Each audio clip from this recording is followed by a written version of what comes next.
Hello, everyone. Welcome to Smoke the Podcast, episode 17. Wow. What has everybody been up to? It seems like it's been a while since we've done one of these things. It has.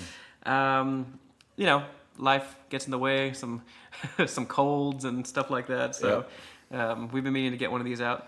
And now we finally have a chance to sit down and get one out. Yeah. This is a little impromptu kind of thing. We don't really have a set topic. We got a couple things we're going to talk about today. And we don't have a cigar. No. But we do have a whiskey. Yep. Not a bourbon. A scotch. I have a hard time with scotches. I really do. Yeah, that's had like 6 gummy bears and some scotch today. If anybody knows where that's from. Yeah. So, you want to go ahead and pour it up, and I'll tell everybody what absolutely. we're drinking today. Today we're going to be drinking Glenfiddich 14-year-old bourbon. It's the one in the blue bottle. So, according to the Glenfiddich website, the color is copper oak. On the nose, deep, vibrant vanilla notes with hints of citrus, caramelized brown sugar, and cinnamon. Baked apple and ripe summer fruits. Wow, that's a lot. I'm definitely getting like a baked scent out of it. Yeah. Like baked pie or something. And balanced with rich, oaky aromas.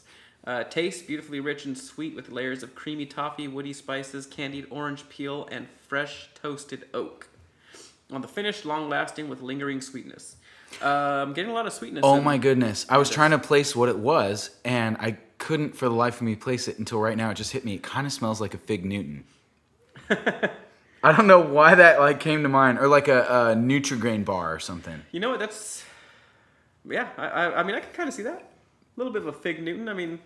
Like, you got a little bit of bread and then, like, some of that dried fruit flavor and sugar.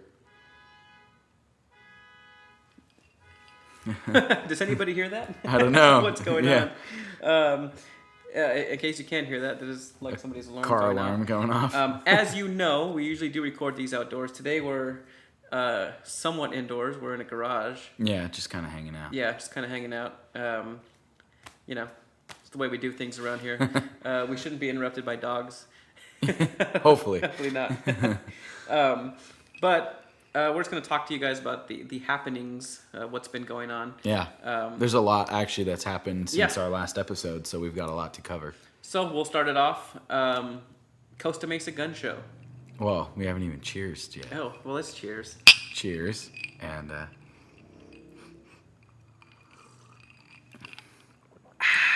it certainly doesn't taste like a Fig Newton. No. I don't know what it is with me and scotch, but I always feel like I'm drinking burnt plastic. Really? That is so weird. I don't think I've ever heard of that. It's like this weird, and I know it's the smoky, oak charred barrel flavor, but I don't know. It tastes like burnt plastic to me. Yeah, I mean, the issue that I have, it's not a bad thing, but it's more woody, and a lot of people don't like that. Yeah, no, I'm definitely American when it comes to my whiskeys because I like that sweet bourbon. Yeah. This is rough to me. Yeah, I wouldn't call this rough. This is no 75 South or whatever that stuff was we drank the last time. That was brutal, but that was a blended whiskey. It wasn't a bourbon. No, you know what it is for me. Scotch has most Scotch, and I've had cheap Scotch. I've had expensive Scotch. I've had middle of the road Scotch, and for whatever reason, it's just the flavor of Scotch that I don't know. I don't personally care for it too much. The scent on this thing is better than the flavor to me. The scent, in my opinion, is better than the flavor. The scent smells really good. Yeah, you do taste a lot of that sweetness. Smell a lot of that sweetness. Yeah, I guess. The finish on this isn't that bad. To me, it's the initial taste that I don't care for. Yeah. According to them, I mean, it says that you get the woody spices. I don't get candied orange peel. Creamy toffee, maybe not. but the oak is Is the dominant flavor. Yeah, absolutely. You know what's really funny is I'm not a Scotch guy, but over in Japan, while we're over there, they have these. They're called like the Suntory Highball. They're like, and it comes in a can. It's like a pre-mixed Scotch and soda, and it comes in a can. And for whatever reason, with the club soda in there, it tastes delicious. Like I like it. I think it cuts that like, for me, that like sharp, like oaky flavor out of there, mellows it out a little bit, and it's actually really good. So I don't mind Scotch and soda. I don't mind like a Scotch and cola, or even a Scotch and Sprite, something like that. To me, those are that like I really like that. But for whatever reason, Scotch straight is rough for me. But I'm hoping that as the ice starts to melt, that it kind of mellows it out a little bit for me. Yeah, that's what typically happens. Well, no, I know, but I'm just saying, like, for me, it's not even just like, oh, it's harsh, because honestly, this is actually pretty smooth. But it's just that the Scotch flavor, like, I don't care for it. I don't know what it is. Well, I guess to each their own. Right? Some people really love it. Yeah, no, absolutely, and more power to them. If you do, like, Yeah. awesome. But I know some people hate bourbon too. So. Yeah, I'm not a lover of Scotch, but I don't dislike it. I tend to like bourbons better. Right. I mean, yeah. It has. I will drink Scotch though. I've had some Scotches that I would definitely buy again. Yeah. They were that good. There was a Scotch that I had in Scotland that was a lot more mild. It didn't have quite that overpowering charred oak barrel flavor to it, that burnt kind of flavor. At least to me, that's the only way I can kind of describe it. And it was really good. And unfortunately, I couldn't find it anywhere over here in the U.S. So I know they have a lot more like small batch stuff over there. But it was that, like, I could get behind a Scotch like that. That's a little more like light. A little more bourbony. Yeah. Honestly, no, it wasn't that it was sweet. It just wasn't as charred, and it didn't have that like overwhelming oak flavor to it. Yeah. It doesn't necessarily have to be sweet, but yeah. So since I jumped the gun a little bit and kind of gave away our first topic, let's jump into it. Yeah, gun pun. Get it? So Costa Mesa Gun Show, Crossroads of the West. Yeah. Is what it's called. They've been there for years too, by the way. We had a chance to go. It was August 17th and 18th. You've been there before. A bunch of times, actually. Actually, I was just there in June, too. Yeah. Like, literally 2 months before. They're there, I think, twice in the summer, once in the fall, maybe twice in the fall, once before Christmas and once before, like, Black Friday or something like that. Yeah, I believe the next one is in November. November, yeah. So it's weird. You'll get them in, like, you'll get two of them, it seems like real, like, at the beginning of the year, or, like, February, March, I think, is usually when they do the first one. And then you don't see one again until June. And then August, and then November, and I can't remember if they do a December one or not, but I feel like that November one is always like the Christmas one. Like they have a lot of good like Christmas and Black Friday deals and stuff like that. So then let me ask you, why do you go to the gun shows, and why in this one particular did you want to go? Well, the reason why I go to gun shows, it's something to do on a Saturday. Mm-hmm. Like it's a really fun way to like get out of the house and go do something. And just be out, and also be able to hang around a bunch of gun enthusiasts and go shopping for some great deals, which leads me to my second point. Typically at gun shows, you're going to get some really awesome deals, some really killer deals on ammunition, on if you're looking for guns, on guns. You'll find some great deals on gear, things like that. And so that's another cool way to save some money. The vendors are there, and you can wheel and deal with them. Yeah. You can work them down on price if you're... Weird. You go into a brick and mortar store, and they'll tell you, no, that the price is what the price is. Yeah. You go to that same brick and mortar store in the gun show, like, which at that point I guess it isn't brick and mortar, but you go to that same company at the gun show, and it's like, oh, yeah, we'll make a deal. We'll give you that handgun you've been looking for another $100 off, or we'll throw in some ammunition or something like that. And so it's pretty cool. Another reason why I love to go is my father-in-law loves to go to the gun shows, car shows, anything really to kind of get out of the house and stuff. And he's retired, so I always try and go to every gun show that they have. It's really a great way for us to bond and just kind of hang out. And he's a gun collector. and a gun connoisseur, I would like to say, a firearms collector and connoisseur. So for him to go and see a lot of the old guns and pistols and things like that, you're not just like, I feel like people think of a gun show as just like tons of AR-15s everywhere and bullets, and like some. That's it. And yeah, there are definitely some booths where that is their only focus. But actually, one or two of the whole wings were just old antique firearms. And yeah, I think that was the most surprising, or I shouldn't say surprising because I kind of expected that to be there. But I just didn't expect to enjoy it as much as I did. Right. That was kind of one of my favorite things about it is not only seeing the old guns, but just seeing all the old military gear that's there. Yeah. It's pretty cool. Well, and honestly, a lot of the old military veterans as well who are running some of those booths, or even just old shooting sports enthusiasts. I've talked to some hunters that have been hunting since, the 50s and 60s and things like that, that are there that just have a lot of knowledge to pass on as well, which is cool. And then the fourth reason why I wanted to go this time around was just because of the new ammo laws. Yeah. And I was really curious on how that was going to work. Because as you guys kind of know, Theodore and I stockpile ammunition. And so it's not like, we're not those types of guys that like have to stop in and pick up stuff on the way to the range. Yeah. So I was like, well, if I'm down there and the deals are good, then maybe I'll pick some up and kind of see. And my thought process was, I'll at least get a box of something just so I can see what the process is like to buy ammo in California now. So that was my main reason for going. Did you have a specific kind of reason? Well, my objective was to get a little piece of body armor that would go into a backpack. Mm-hmm. And I found it. They had a couple different dealers that sold it. Relatively good price. Yeah. They all kind of had it for the same price, exactly what I needed. Right. So, yeah, it was. I'm sorry, I don't even remember the company I bought it from. I probably should have given them a little shout out. And maybe it's AR 500 steel targets or something like that. Yeah, I believe they were out of Ontario. They're out of Upland, I believe yeah. it is. Yeah, I bought my plate carrier from them. Yeah, so I just got a piece of, was it level 3A? Level 3A soft body armor. Yeah, soft body and armor. I'm rocking the 3+ steel plates in my plate carrier. Yeah, I just couldn't carry that much weight.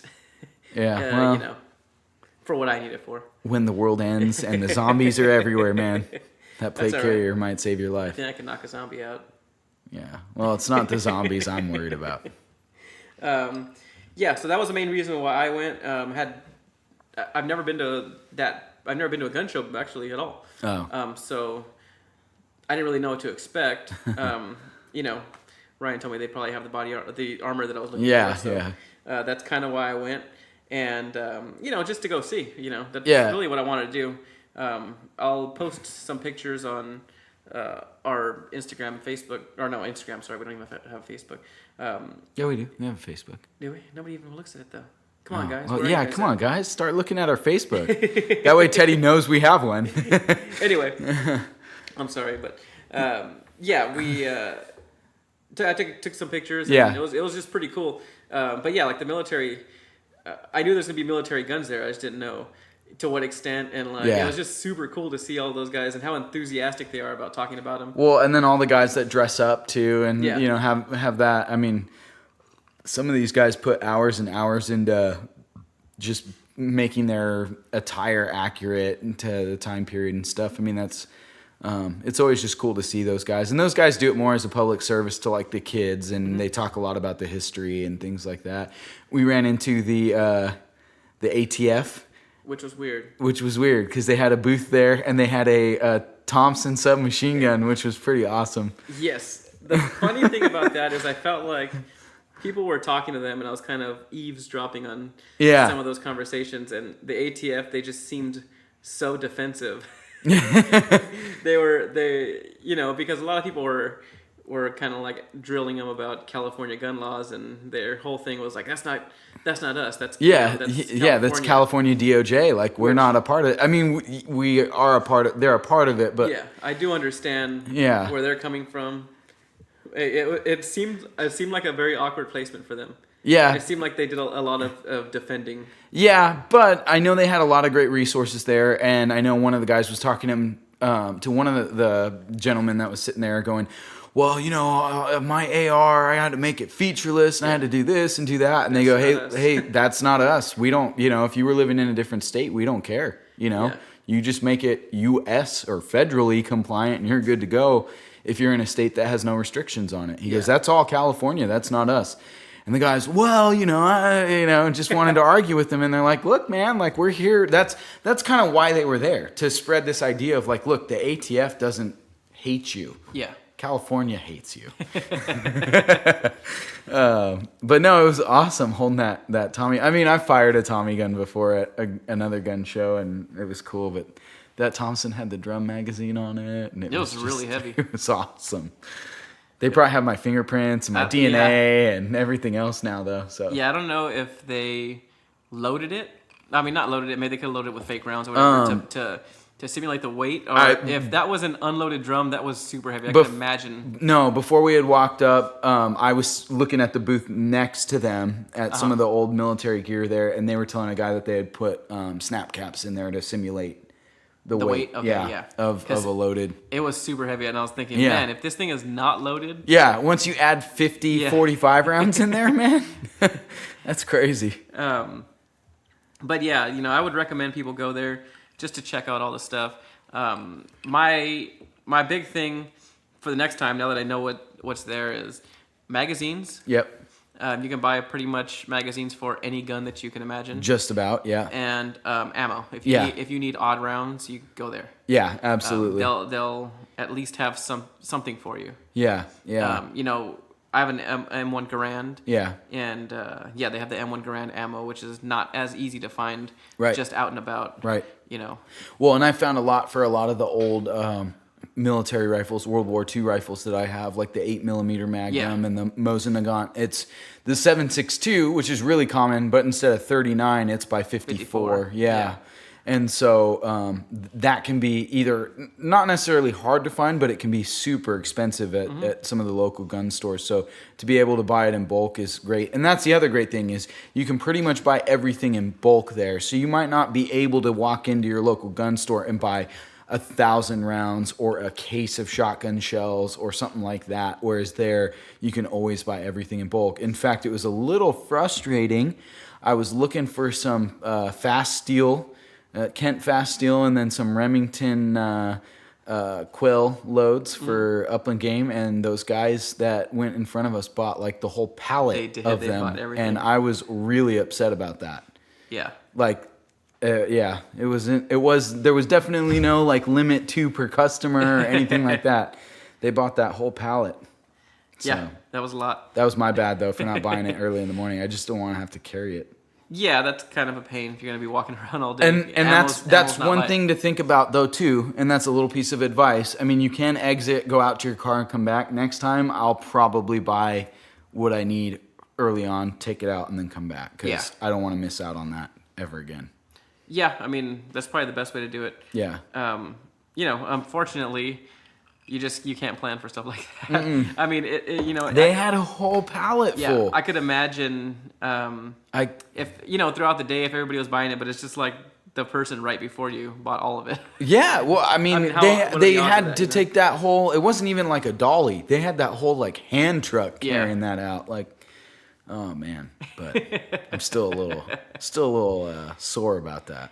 Yeah, some of the other things that were there, just all like the featureless stuff. Yeah.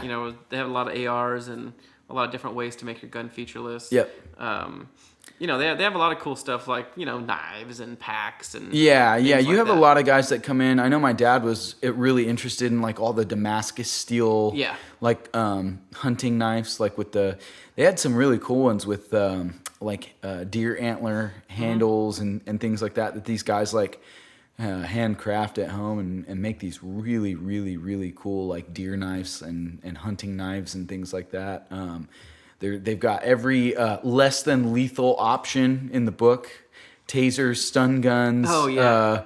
You can't have batons or brass knuckles here, but they have like equivalents to it, like little keychains that you can use when running that kind of are like brass knuckles. They've got stun pens and stun flashlights and that one like baseball bat that like shocked all the way down. And, I mean, they got some crazy stuff. That laser light, like kind of, it wasn't laser light. I know laser light's the like more popular one, but that target shooting airsoft gun option that was really cool. Pretty cool. What was it called? I don't remember the brand. They're not like one of the ones that you would see on Amazon or a lot of your like major retailers. Yeah, it's basically they're more of a mom and pop brand, I believe. A laser target that that simulated the recoil. So you can use a little CO2 cartridge to. Because I want to say with like laser lights, one of the more popular ones, you still have to rack the slide every time in order for the hammer to strike the laser and activate it. Yeah, it's actually called the blowback laser trainer. Oh, okay.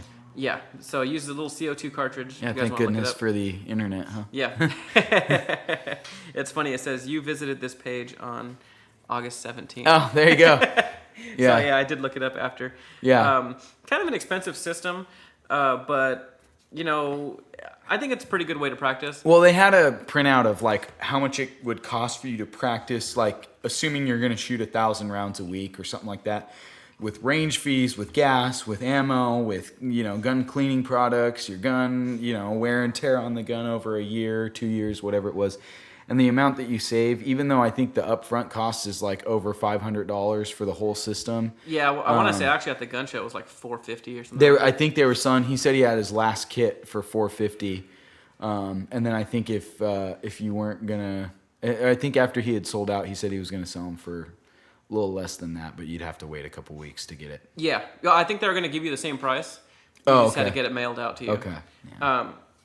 Yeah. That thing was pretty neat. I didn't shoot it. You shot it, correct? Yeah, I shot it the last time I was at the gun show, and I shot it the time before that. How do you feel the recoil feels? I mean, you know, in all honesty, if it were up to me, I'd probably just practice in my garage with an airsoft gun. Uh-huh. And the other thing that I noticed about it too is that, and I noticed this, I would say maybe it was 2 times ago.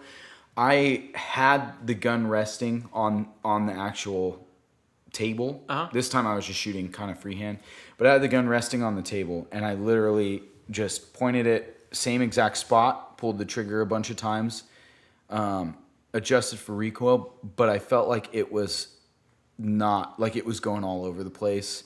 One of the other guys near me was supposedly a competition shooter, had really great form in his grip and things like that, and it's not a far target, and I felt like, again, same thing, laser was kind of bouncing all over the place.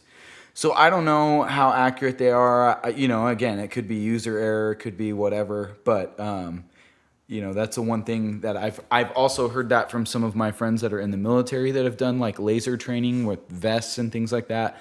That lasers tend to be a little unreliable as far as accuracy goes. So I don't know. I'm undecided on it. For me, if I was gonna get a trainer like that, I've heard that like basic airsoft drills can kind of get you to the same spot. So yeah, the other thing that I was thinking about that I wasn't too fond of is the pistol is like a generic, weird looking. It's like a training pistol, which I've heard if you're gonna train with an airsoft gun, you buy an airsoft gun that mimics your everyday carry. Yeah, so you wouldn't. I mean, you'd either have to buy another holster, or I guess you can get one of those holsters. But I don't even know because it was kind of like it was bulky. That's the other top, thing I didn't so really care. It was bulky on the top and in the grip because that grip, which is weird too. Because like I said, I'm pretty familiar with BB guns, pellet guns, airsoft guns, and I've had CO2 handguns that fit, the CO2 cartridge would fit like where your magazine would in a 1911. So they're not that large.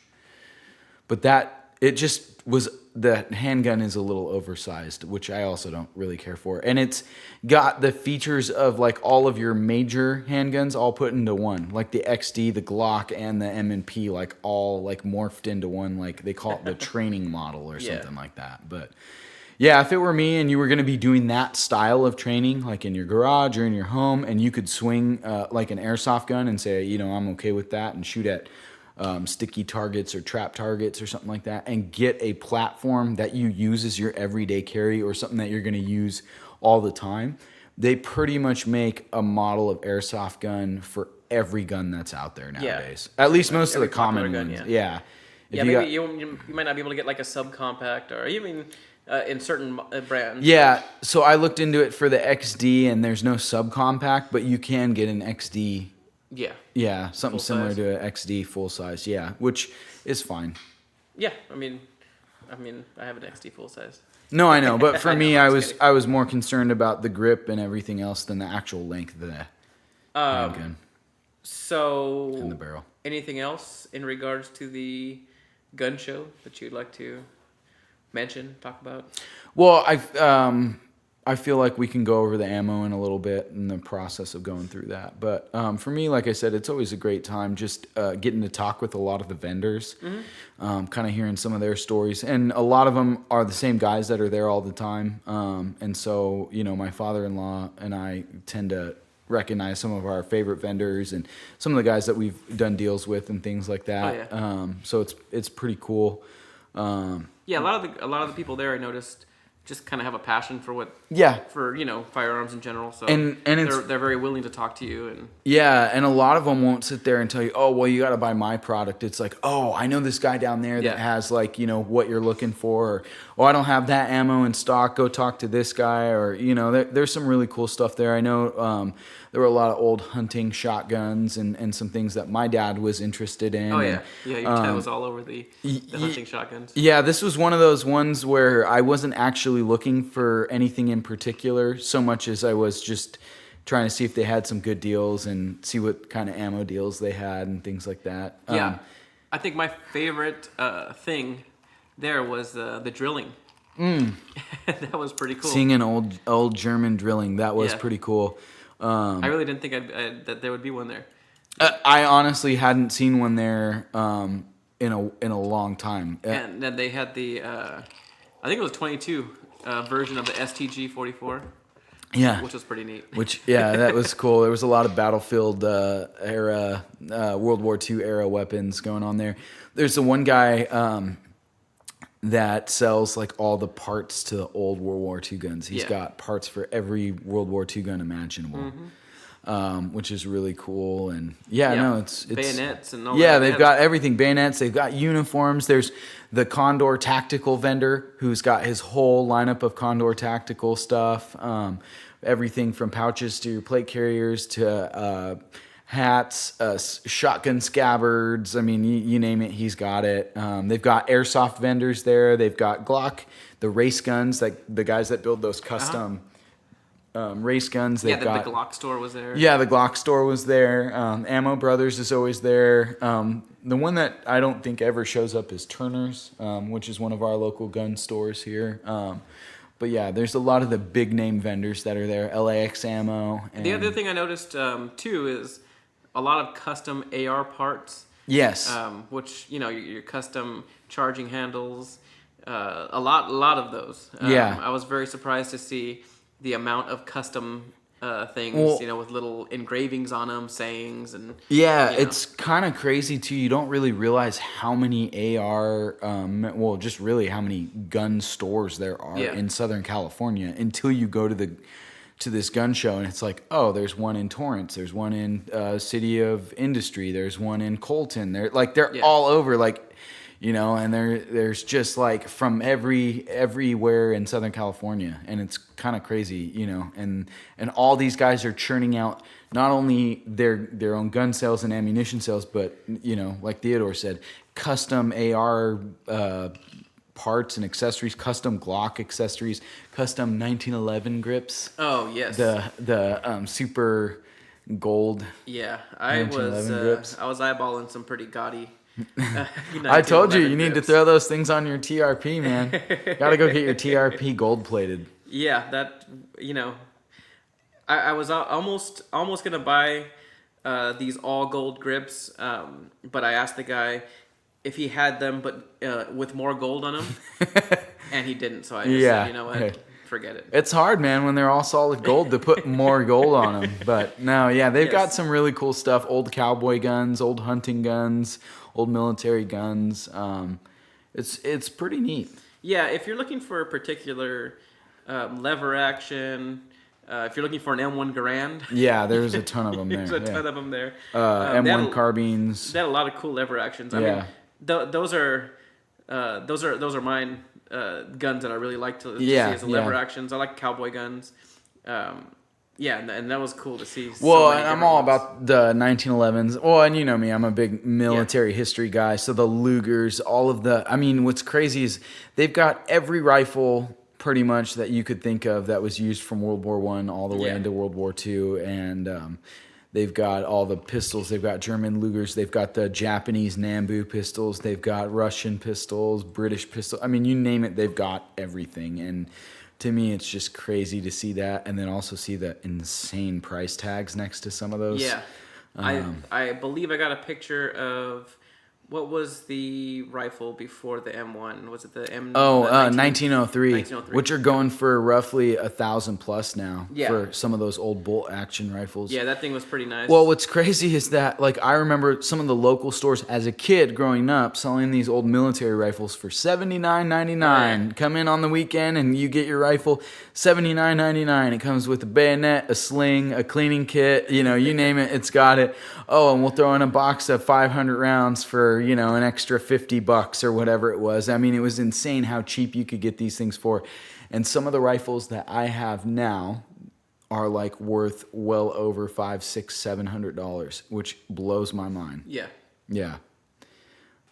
That's crazy. Yeah, no, it definitely is. Supply and demand. It really is, and people just started buying them up. They had a surplus. Yep, and now they don't. So, but yeah, that was pretty much it for me. Like I said, I've bought everything from knives, first aid kits, stun guns. I've bought a few really cool little things here and there. And there's a lot of like knick-knack stuff that's like, oh man, cleaning mats, custom cleaning mats. Yeah, they garage signs. It's like a yard sale with a gun. Well, it's like a gun show with a yard sale attached to it. They've got beef jerky. They've got... Yeah, you can get all the cheesy gun t-shirts. Oh, yeah.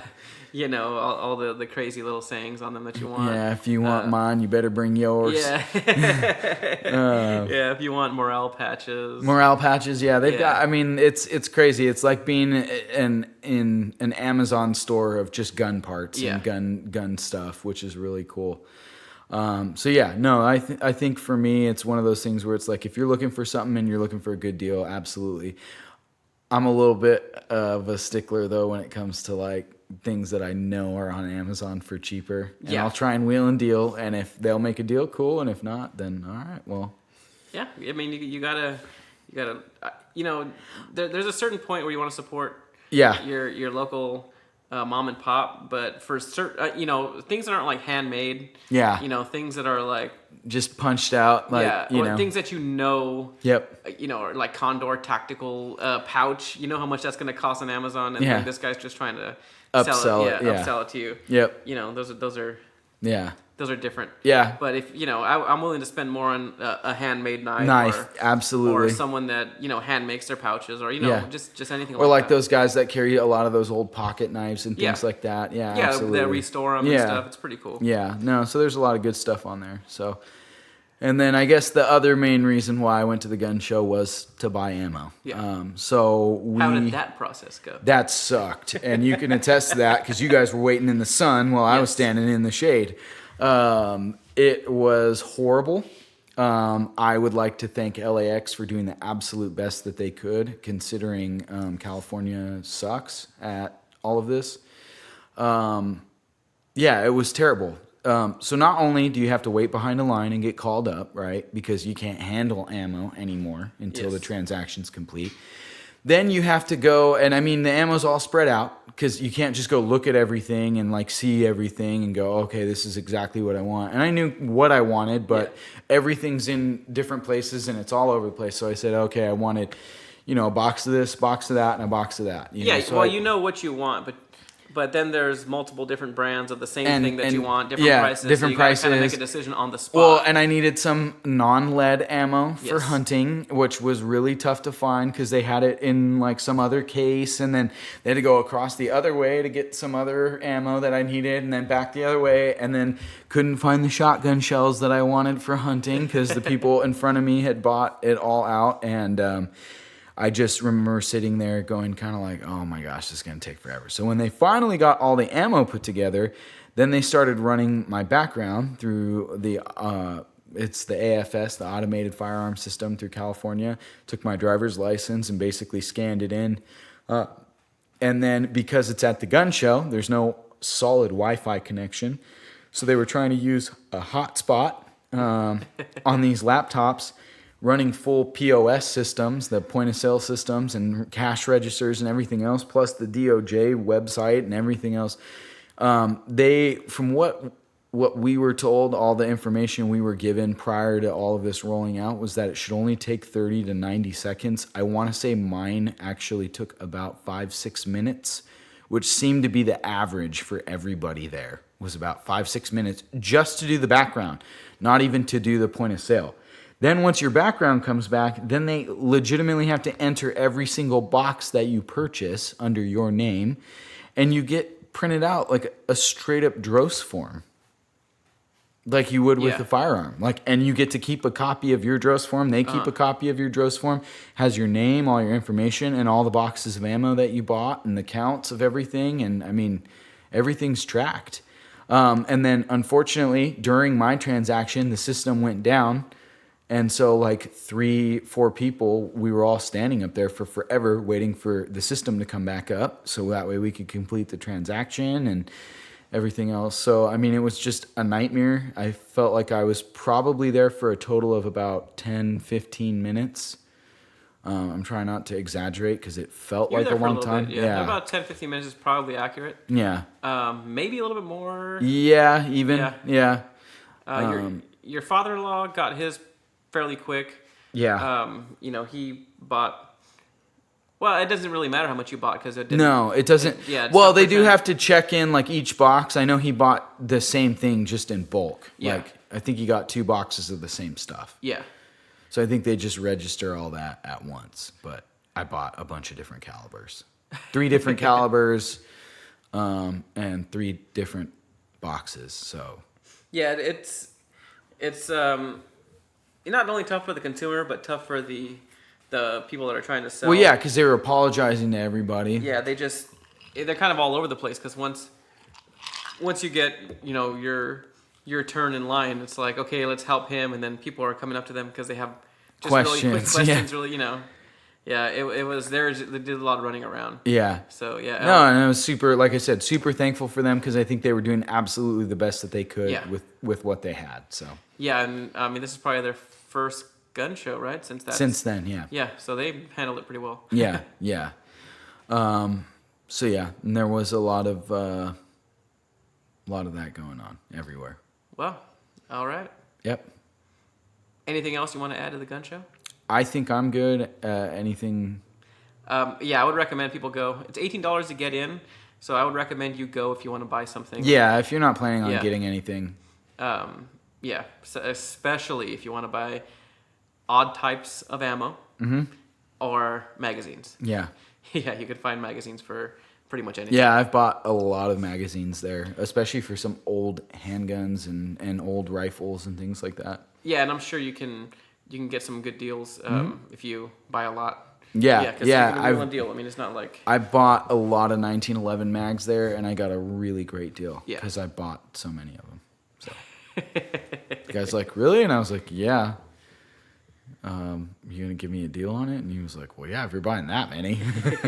Cool. I got a really great deal on my plate carrier and plates too. I mean, it was insane, the deal that I got. But that was because they were trying to sell. It was just so happened everyone for that show was buying off the Coyote 10 and the multicam, and he had a bunch of OD, the olive drab left. And I was like, dude, I need an olive drab plate carrier because all my stuff's OD, and I'm weird like that, and I want everything to match.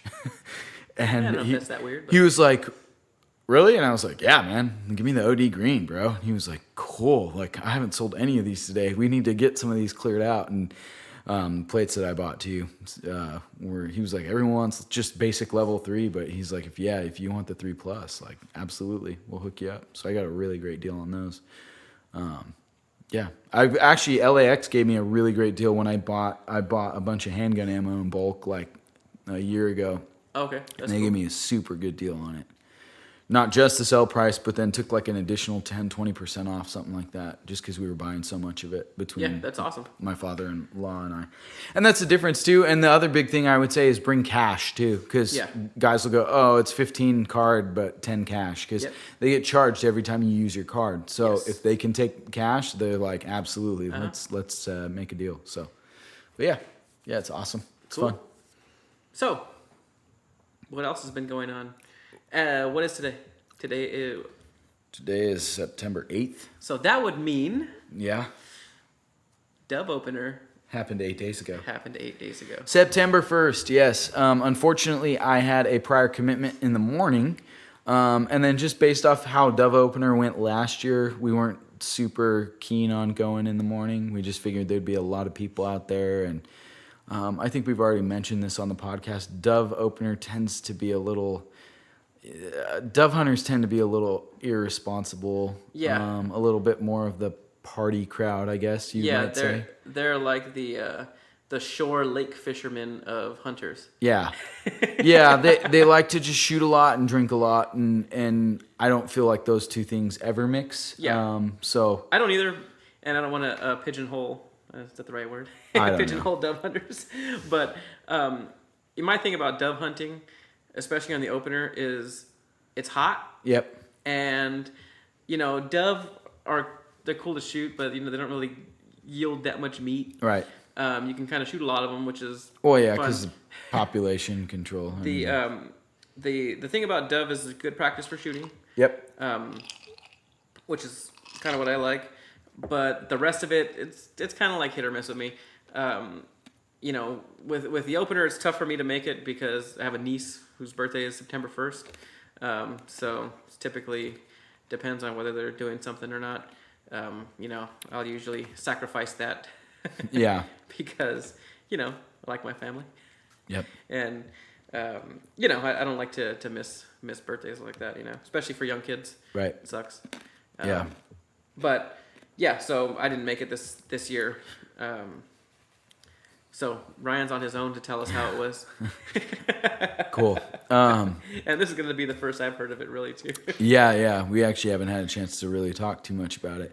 So yeah, we ended up going out and doing an afternoon/evening hunt. Instead, it was just my dad and I, which was really cool because it was time for us just to kind of hang out and bond over that. But we went out with kind of low expectations, considering last year when we went, there wasn't a whole lot in the afternoon. After that morning, it was kind of dead. And so when we got out there, I would say we got out there about 4:30-ish and just immediately got into the fields and kind of hunkered down in the tall brush and things like that. And these were fields that had been planted by Fish and Game and some of the other like Dove Preservation Association, something like that. Kind of like the Quail Kind of Forever like for Quail Dove. Forever, yeah. And some of the other like public hunting land groups and things like that. And so we were in a planted field, which typically means when they're planted like that, the dove come in and roost there and eat and feed and everything. It's near water too, so they've kind of got all their sources there. And like I said, just kind of hunkered down and waited for them to start flying in. And we had heard in the morning, guys had done really good and gotten their limits, things like that. And by the time they started flying in, I felt like they were quite a ways away. They were definitely gun shy at that point. Yeah. Because in the morning, and you've been there, in the morning, you point your shotgun at them as they're flying towards you, and it's like they have no idea what's even going to happen. And then boom, and they drop out of the sky. The next day, when we went out, remember, you point that shotgun barrel at them, and they're like, oh my gosh, I'm going the other way. Yeah, it's like it you almost know. hit the brakes in the air. Yeah, pretty it's weird. crazy. I've never seen anything quite like it before, and it was that same kind of reaction. Yeah. You that's why we were staying low to the ground or kind of standing against bushes and trees or not trees, but like they've got these like big overgrown shrubs and stuff out there. Hanging out by those, so that way it would break up our outline and kind of give us an opportunity to shoot. There weren't too many opportunities to shoot. I believe my dad only got 2. And then I had one that I shouldn't have missed it, but I Yeah. did. And then I had a shot at one other one that I felt like I maybe could have hit that one, but it was a ways off and it was moving pretty quick. And then all the rest that I shot at were definitely too far. And it was one of those ones where if I hit them, they were probably going to go down real quick, Yeah. just because it was a lucky shot at that distance. So. Which is the nice thing about shooting a shotgun at birds versus shooting like a rifle at a large animal at a distance. Like if you hit them clean at that distance usually. Yeah. But yeah, I didn't end up getting anything. What? Yeah, I know, right? Yeah, I'm it's usually lucky when it comes to dove. I usually do pretty good. You usually do pretty good, and yeah. And my dad usually does really great. Yeah. The fact that he only got 2 is, How much ammo do you think you shot? less than 10 rounds. Oh, really? Okay. No, I shot just for the sake of shooting. Yeah. Because some of the area that we were on was just like BLM land, so Yeah. you can just kind of fire off rounds. Because we moved around too. Okay. We didn't just stay in one spot. We hunted a few different fields and things like that. And so it was one of those things where I'm like, okay, look, I know these things are far, and I haven't shot that shotgun in a couple months, and I want to pump 3 rounds through it. Did Sam the bird dog go with you? He didn't go with us on opener because Okay, that makes sense. we were worried that with the amount of shooting, Yeah. and it's crazy too because there weren't that many people out there. I still got peppered, Yeah. and it's just the nature of the beast when you dove hunt, What was really cool though was we saw two not huge, but one was actually pretty big, but we saw 2 coveys of quail. And they were all young too. I mean, we got a month until quail season, but that was like awesome. You know what's funny is almost every time I've gone dove hunting out there, I've seen quail. Every time I have gone dove Yeah. hunting, I've seen quail, which is super cool. We saw one covey of about 15. It looked like possibly a mom and a dad and a bunch of younger quail, juvenile quail. But they were already on the much bigger side, because they'll be ready come season in a month. And then we saw another covey of about 25, and those were a lot bigger. Yeah. Bigger quail, yeah. Maybe we should consider quail hunting out there. Honestly, I'm all for it. But I feel like my dad has said every time he's tried to quail hunt out there, then he never sees anything. Yeah. It's one of those things. Yeah, it's... They know, man. They know. Yeah. They're like, hey, it's not season, so we're going to fly right in front of you. Like, right. I mean, it was literally like maybe 20 yards out from us. If I would have shot into the covey, like just... You would have hit some. No, not some. I would have decimated them. It would have been like, oh my gosh, the whole covey's gone. No, I probably would have hit about 6 or 7 of them, though. I mean, they were that close together. It was crazy. And they were that close to me. Yeah. Yeah, when I saw them, they were literally... We were walking down the same road. Yeah. And they're all just like, oh, hey, what's up? Yeah. It's not season, so... Yeah, they were not scared of me at all. I'm telling you, as soon as they know it's season, it's like, even on opening day, I'm like, how do they know? Well, just like take off. Take a couple shots at them. They'll figure it out. No, I'm just saying though. For quail? When on quail opener, we were there on quail opener. No one had fired a shot yet anywhere near us, and it felt like they already know where we're at and what we're doing. Mm-hmm. They're smart, man. They are pretty smart. Yeah. Those things, man. Yeah. I need to hunt something that's like, oh, cool. What's that? Let me go investigate it, and then it comes right towards me. You know, it could be because we're trying to call them in and stuff. Maybe they recognize the fake call. Yeah. Maybe we just don't call them and just like walk up and be like, hey, what's up? Kind of like we're hikers. They're like, oh, cool. What's that? Yeah, I don't know. But no, it was an uneventful dove opener, but it's a tradition and we had to get out there. So it was cool. Honestly, seeing the 2 coveys of quail was almost worth more to me than the dove hunt itself. Yeah, you know what's funny is we kind of always talk about dove opener and everybody's just... it's always like a last minute thing because with the exception of last year, but it's always kind of like last minute because everybody's kind of like yeah, do we go, do we not so go, hot, what are we gonna do? And it was hot, man. It was like 110, but this year a ton of humidity, no mosquitoes this year though. Wow. Which was kind of nice, but it might have been because we were there in the middle of the day. Yeah, but I can tell you this much, I know my dad lost about 3 pounds in water weight, and I had lost about 2.5 in water weight. Yeah, that's right. It was crazy. I came home and I killed 100 ounces of water. Like, just, I was like dying, man. It was crazy. Yeah. Yeah, that's the only thing. Dove Yeah. openers just it's so. I mean, it could be so hot. September's like the hottest month. It You seems know, like. it's so funny because you watch guys from back east and it's like, oh, we're going out into a field. It's like 75 degrees and sunny and, it's just perfect weather. And we're just going to shoot and have a little barbecue after. Out here, it's like, let's drive into the middle of the desert. Yes. And then, like, it's 100 and, what was it last year? 115? Something like that. It was Yeah. pretty hot. There's just, like, so many mosquitoes you can't breathe. You got, like, 500 bites on your back. And it's like, all right, cool. Let's shoot some really tiny birds that don't yield a whole lot of meat. Yeah, I definitely like the chase of quail If- and chucker. My dad says this, and I'm 100% on board now. If quail season came earlier, I wouldn't ever even hunt dove. Yeah, I think that's the way I feel about it too. Although, dove, we're having a huge issue with the population control with dove. There's a lot of them. Yeah, a ton. In Yeah. fact, they are like the Eurasians. There's no limit all year round.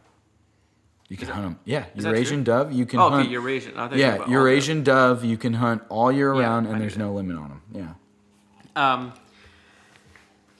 Anything else you want to add about the dove opener? No, it was hot. Did you go out again? Yeah. You did go out again. Man, all this hunting, man. I know, right? Must be nice. I tried to get you to go with me. Yeah, I know. I couldn't make it. It's just. I maybe it is. Maybe it's just the way it is with dove, where I just don't prioritize it like I would. Yeah, I don't think you did. Because I'm pretty sure. Another bird. I'm pretty sure if we would have been like, "Oh, we're quail hunting this weekend," you'd be like, "Oh, I'm there." Yeah. Oh man. All of a sudden I can miss work and Birthdays and everything. birthdays and everything. Yeah. So we went on the 6th. So we figured we'd give them a little time to get over their shell shock. This time we went to a different area, though. We didn't go all the way down to where we typically go in the Imperial Valley. We went closer to home. Has anybody in your party hunted that area? My particularly? dad. Okay. He hunted it with a couple of buddies from his work. Uh huh. And I don't know that they did all that well that year, but the initial dove reports that came out from opening day in that area were really good. Yes. So we figured, well, if it's really good, we've given it 6 days. It was like a weekday, so we're like, no one's going to be out there. So we got out there, and sure enough, there were a ton of people out there proving us wrong, and I'm like, not a ton. When I say a ton, it was like 6 vehicles, but I'm like, dude, that's way too many people. Yeah, Ryan's known to embellish the truth sometimes. Hey, no, it's not even that. You've heard Papa Teddy's story about the crowded lake in Wyoming. Oh yeah. With one dude on a boat and like 2 dudes fishing on the shore.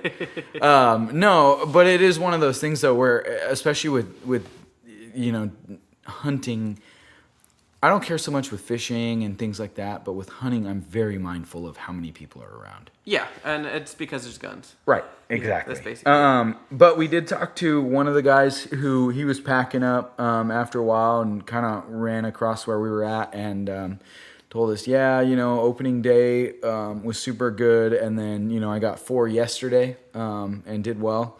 And then we didn't even see a single dove. Wow. We saw a few, I would say, I don't know if they're coveys or flocks or what you'd call them, but 2 groups of blackbirds that kind of flew by us. Uh-huh. And that was like That was it? I mean, it was like dead. And we got out there before shooting hours even and just kind of hung out and like couldn't see anything. So that was a super bummer because, but at least we didn't drive like way out. Yeah, I'm trying to think if maybe I just didn't know what dove looked like a couple years ago, but I just feel like there's dove everywhere now.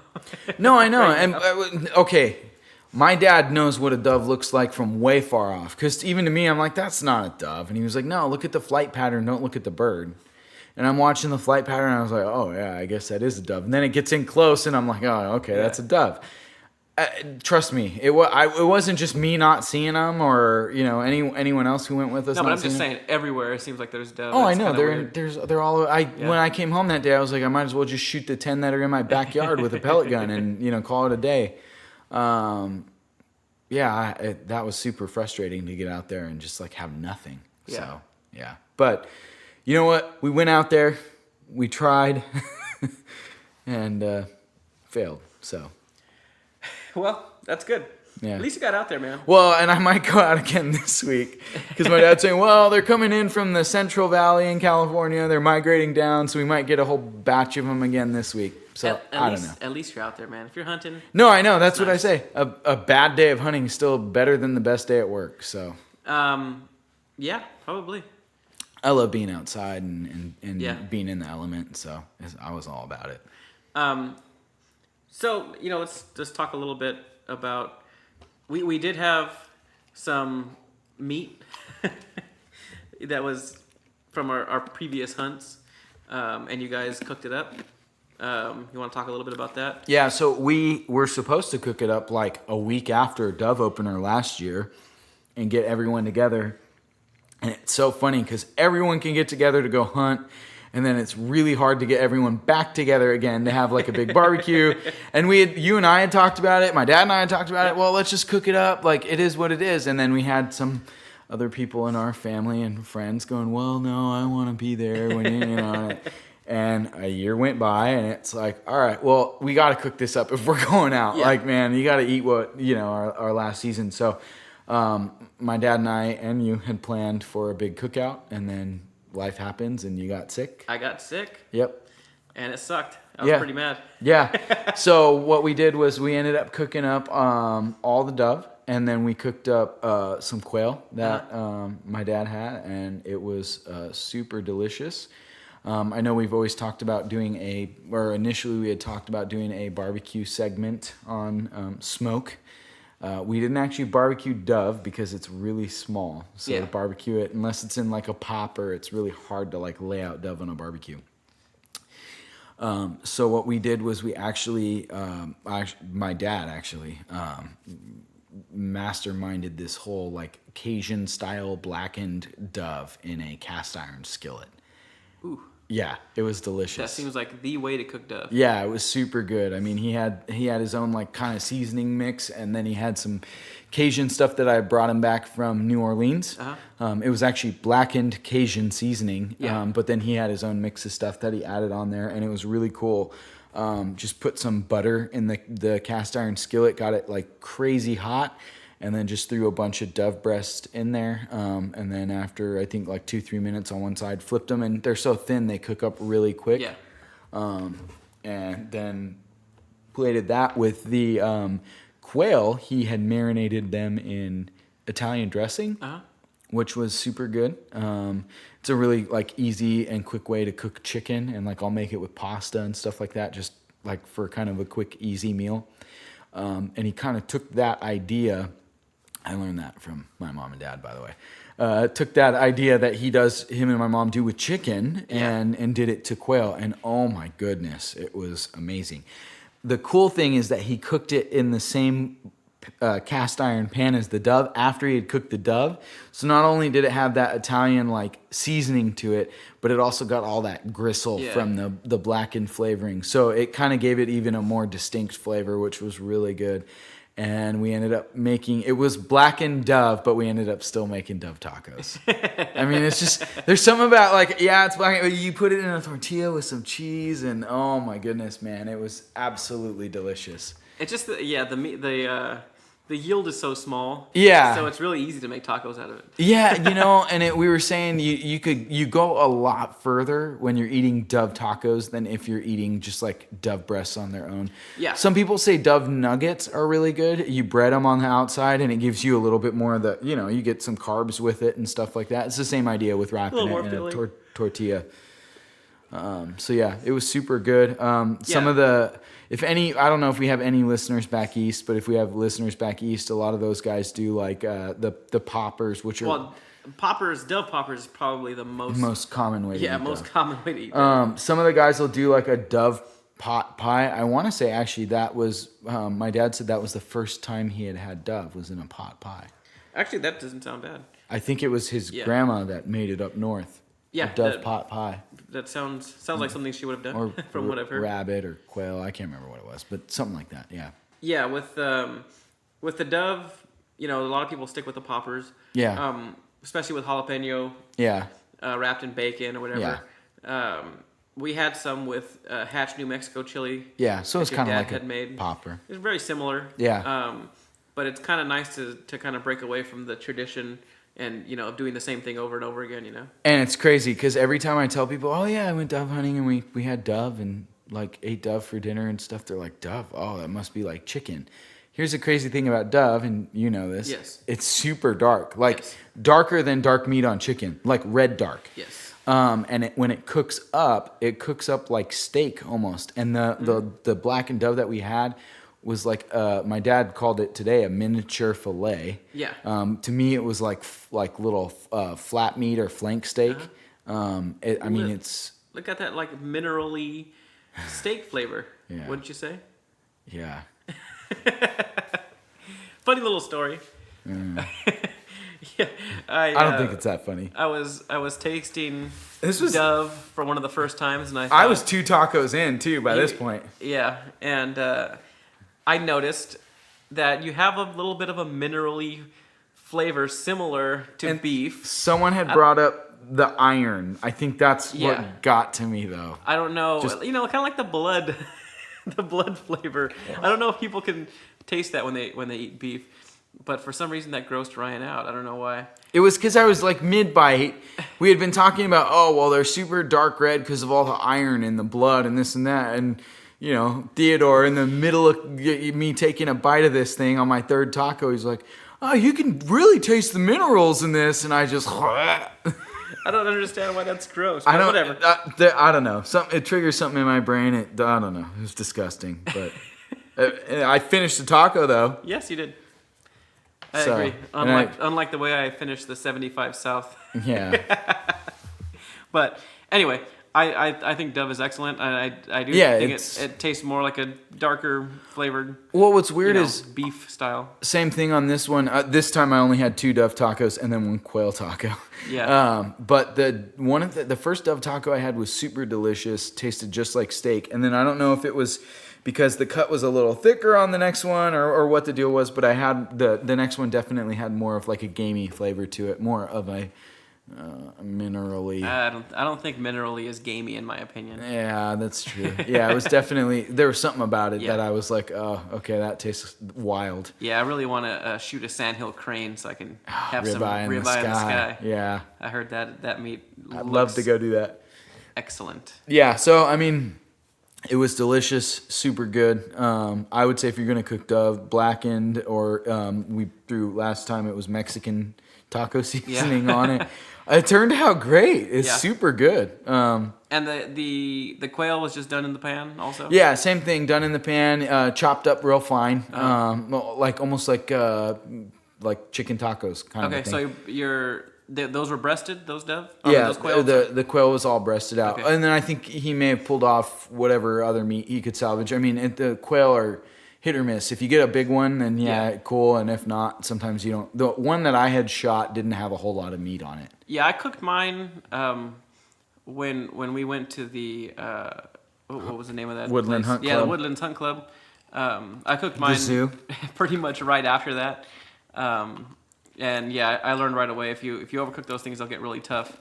So you got to kind of be careful with that. Yeah, this one was super juicy. Yeah. And obviously it had been marinated for a while. Yeah, so. I would imagine if you brine them or something, you'd probably stay pretty juicy, pretty good. But yeah, it looks like you polished off that scotch, huh? Yeah, once the ice melted, it was a lot better. Just tasted like whiskey in a glass. Yeah, so the Glenfiddich 14, if you want to get back to that. I polished mine off pretty early too. Yeah, you did. I really liked it. Yeah. Really, once it mellowed out a little bit. No, seriously, I was good. Once the ice melted, I was good. It reminded me of a highball. Seriously. I mean, once it mellows out a little bit, it doesn't have that overpowering oak. Like I said, to me, I don't know why I get this, but it tastes like the way burnt plastic smells. I'm sorry, dude. That's just I'm being honest. Yeah, I mean, everybody has their own thing. I mean, to compare it to, that's because really when you're tasting flavors, you're just pretty much comparing to things that you've had before. And it's the same thing with cigar smoke. Yeah. When people say it tastes like vanilla, it doesn't necessarily taste like, but it just reminds you of the vanilla flavor. It's not, Unless it's a vanilla. yeah, unless it was dipped in Cigar. vanilla. I mean, to be fair. Yeah, that was kind of a bourbon flavor that I used to describe a cigar, which doesn't make sense. But Yeah. like leather. Nobody really eats leather, but you know what That it's is true. But you know what it smells like. So Yeah, that's how you compare it to leather. Or nobody eats barnyard. So to me, Yes. Scotch typically tastes like the way burnt plastic smells. Yeah, it just reminds you of that for whatever reason. I don't know. I don't know. But yeah, no, once the water got in there and started mellowing it out, man, it was delicious. Yeah. It's weird. It's so weird to me how it can have such a strong flavor, and then as soon as you dilute it just a little bit, then it brings out all the essence of the whiskey with less essence of the charred oak. With less essence of burnt plastic. With less essence of burnt plastic. Yeah, it Or really pretentious changed it tool. almost immediately. So, with that said, is there anything else you want to add? No, I'm good, man. No, you're good. I feel like you interviewed me the whole time, so. It was. I feel bad because it's like You missed Stuff Opener and missed Stuff Cookout. I missed everything. I got sick. I got busy, and I was just like, man. Sometimes It's life okay. happens. I didn't shoot any dove for you. Well, I'm planning a hunting trip pretty soon. So Yeah, actually, I hopefully- don't think I'm gonna be able to make that one, so I'll interview on that one. Good. Hopefully, I have my own stories. Yeah. Yes. We didn't see anything, didn't get anything. The rivers ran red with chucker blood. Maybe not. Yeah, probably not. Probably Probably like we were really close. We kept seeing them, kept hearing them, couldn't get anything. Sam's gonna be the most disappointed bird dog. Dude, he was pretty disappointed when we left on Friday. He went so with you us took him on. the second Yeah, time, they okay. took him. My dad took him the second time, and he was just looking at us like, "You guys suck." And I'm like, "Look, if there were birds here, we'd be shooting at them. We didn't even shoot." Yeah, he just wants to run around. No, he was definitely he was visibly upset. He was in work mode. Oh yeah, Yeah. yeah, because it was different than the dog park or anywhere else Yeah. that my dad trains him. So Yeah, and I think he knows once he gets that collar on. well that, and then we drove for like an hour, and then and then he was just like insane trying to Yeah. get out of the truck. So yeah, as usual, follow us on Facebook Yeah, and Instagram And at Instagram. Smoke the Podcast. I don't know what I was thinking about earlier, but whatever. As always, thank you guys for listening. yeah, we appreciate it. Um, If you're not a member of of Quail Forever, you need to join it. Yes. Because it's awesome. I went to my first meeting. I wow, went to go too. that's Yeah. pretty awesome. Sorry, not to add that onto the end, but join Quail Forever because it's awesome. Yeah. All right. So, Smoke the Podcast signing off. Have a good night.